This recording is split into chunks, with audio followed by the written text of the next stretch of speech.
Tip number 1 is that you do not need to have a massive team to make amazing visual effects. All I'm doing here is walking on a treadmill, using my phone to control the lights for explosions, and yeah, I didn't even have a green screen.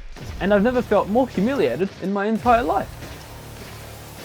But ladies and gentlemen, if there is just one thing that you take from this video, it is to know that you don't need a whole team to make great visual effects and great films. You just need yourself and a really great idea and some of these tips. Break up with your significant other.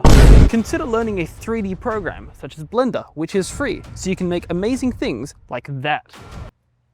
I don't know why that's there, but it is. Here are some other things that you can do in Blender.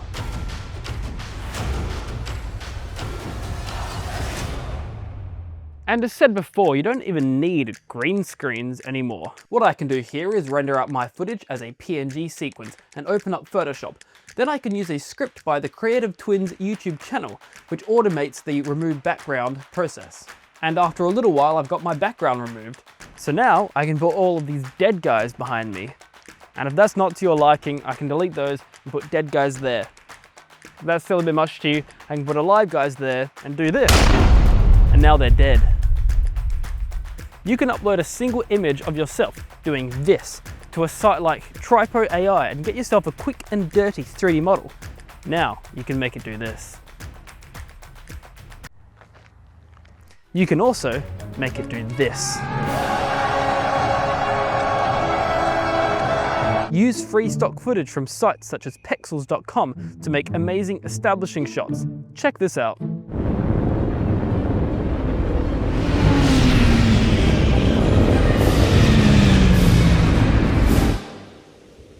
Farming.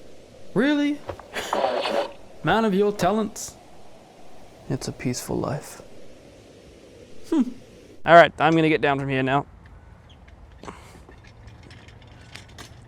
The next tip is Skillshare.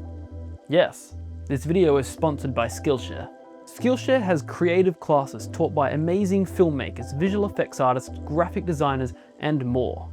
The platform is designed to help you build creativity and skill into your life by learning directly from the pros. What I've been wanting to do in my visual effects journey is to learn character rigging and 3D modeling. All I had to do here was search for these skills and I'm immediately met with heaps of classes to join. I'm currently doing this class here, the Ultimate Guide to Blender 3D Rigging and Animation. The class is great and has over 7 hours of wisdom. I'm currently on step 15 of 46, where I'm learning how to animate a tank track over a terrain, where now, here the track is deforming over the terrain. Deforming models over a terrain has always been a skill that I've wanted to learn in Blender, but I've just never really known where to start. Also, the first 500 people to use my link in the description below or scan the QR code will receive a 1-month free trial of Skillshare, so get started today.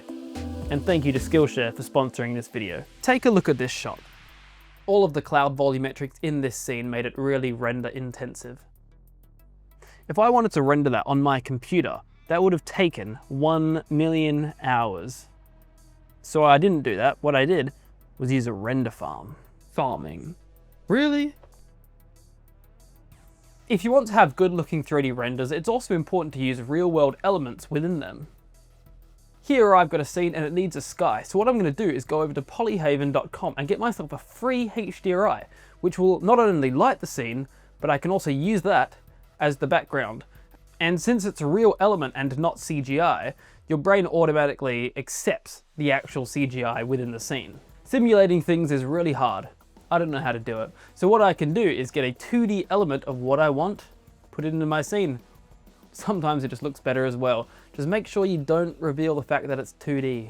When you're animating a camera within Blender, it's really hard to actually animate it like it would if it was a real camera. So there's an add-on called Shakeify, which is free, that you can add to your camera and it gives it this realistic motion.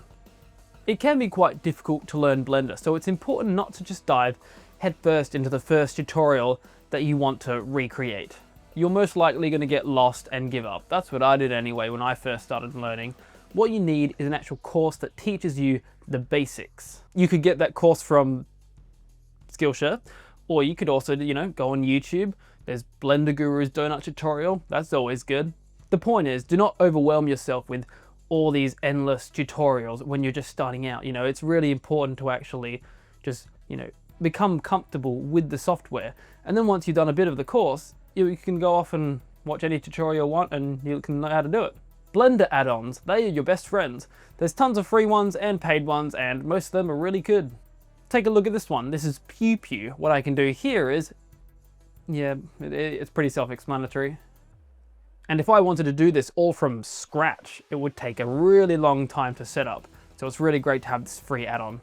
If you're really stuck making a certain effect and there's no other tutorials out there that you can find that answers your questions, sometimes you can just ask ChatGPT and it actually, kind of tells you what to do pretty good. So yeah. Your renders might not actually be bad, they're just poorly lit.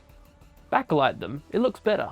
If you're working with a model that looks too plasticky and CG, what you can do is get a surface imperfection texture from the web and plug it into the roughness output on the model's material. And it's pretty self-explanatory what it does. It adds surface imperfections, it makes it look a bit more gritty and real. The Eevee render engine inside of Blender might not be as good as the Cycles render engine, but you can still make really great things with it. Look at these shots here. They were just made in Eevee, and that's because they were mostly just a silhouette. Since all of the CGI is in a silhouette, you don't need to render them in the Cycles render engine. You can just use Eevee, which is instant. Now you may have noticed that all the characters in this video, they have been animated. But how? What the hell? Look at this guy. He doesn't have any animations, so what we can do is send him to a free website called Mixamo and get him some animations. In Mixamo, we can rig up the Stormtrooper and give it an animation. Now we can make amazing scenes like this. Oh, hey, whoa, we've already seen this tip. No, stop that. Next. If you are uploading a model to Mixamo and you get hit with this, don't worry. Bring your model back into Blender and disconnect the roughness map. Mixamo hates roughness maps. It's racist and it's disgusting. Then you can export your model without the roughness map and put it back into Mixamo and it should work. It should. Render settings. When I'm done making my stuff in Blender, what I like to do is export all of these separate elements in their own little file so I can composite it all together in After Effects. So we go over to the output properties, the resolution, whatever you want. Frame rate, whatever you want. File format. I like it to be PNG so I can have a PNG sequence. It's always quite good quality. Then I render as RGBA, which means alpha, meaning there's no background. Also make sure to go to film and hit transparent so the HDRI is not included in the render. And then I just specify where I want the files to go. Then it's just render animation. Yeah, that's pretty much it. Let's just say you're rendering out something that needs to be bright, like an explosion or a laser. Then what I would do is change it to RGB, no alpha, so just RGB, which means it will be rendered out with a black background.